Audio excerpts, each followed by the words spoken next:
আসসালামু আলাইকুম, আশা করছি সবাই ভালো আছেন। গ্রামে আসছি ৩-৪ দিন হয়।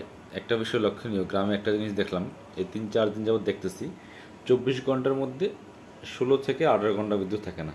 এর কোনো টাইম টেবিল নাই, সকাল নাই, দুপুর নাই, রাত নাই, সন্ধ্যা নাই, যখন ইচ্ছা তখনই লোডশেডিং। এটা আসলে একটা মহা সমস্যা।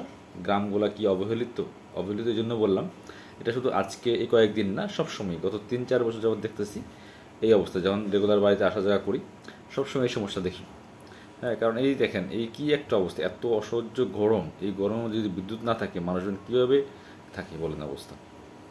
এখন যেই সমস্যাটা সেটা হচ্ছে, আপনার অনেক বৃদ্ধ মানুষ আছে, অনেক আপনার হচ্ছে শিশু আছে, বাচ্চারা আছে, অনেক অসুস্থ মানুষ আছে।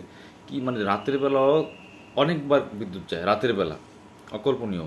আমি নিজে দেখতেছি যে আপনার কি হচ্ছে শরীর থেকে ঘাম বেরিয়ে পানি পড়ে বিছনা সব ভিজে যায়, এই অবস্থা, এত গরম।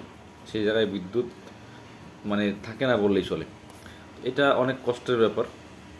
কারণ গ্রামের দিকে কে নজর দিবে? নজর দেওয়ার কেউ আছে? কেউ তো নাই। কারণ যারা বিদ্যুৎ ব্যবহার করে, এই ভোক্তারা যারা আছে, তারা কিন্তু বিদ্যুৎ বিল বাকি রাখে না, বাকি রাখার কোনো সুযোগও নাই এবং রাখেও না। তাহলে টাকা দিয়ে যেই সব জিনিস আমাদের প্রয়োজন সেগুলো আমরা পাচ্ছি না, তাহলে এত উন্নয়ন দিয়ে কী লাভ? কোনো লাভ আছে বলেন? আমাদের একটা আমরা আহ্বান জানাই যাতে নিরবিচ্ছিন্ন বিদ্যুৎ থাকে। গ্রামের মানুষ অনেক কষ্ট করে, অনেক পরিশ্রম করে, অনেক কৃষি কাজ করে, সারাদিন কাজ করে যদি রাতেবেলা ঠিক মতো একটু ঘুমাইতে না পারে, একটু ফ্যানের পাতা সাইতে না পারে, তাহলে আর লাভটা কী বলেন? মানে এটা খুবই দুঃখজনক, খুবই দুঃখজনক। আর অন্য বিষয় নাই বললাম, যেহেতু বিদ্যুতের কথা বলতেছি, যারাই দেশ চালাবেন, দাবি থাকবে এটাই যে আমাদেরকে এই সেবাগুলি নিশ্চিত করবেন আপনারা।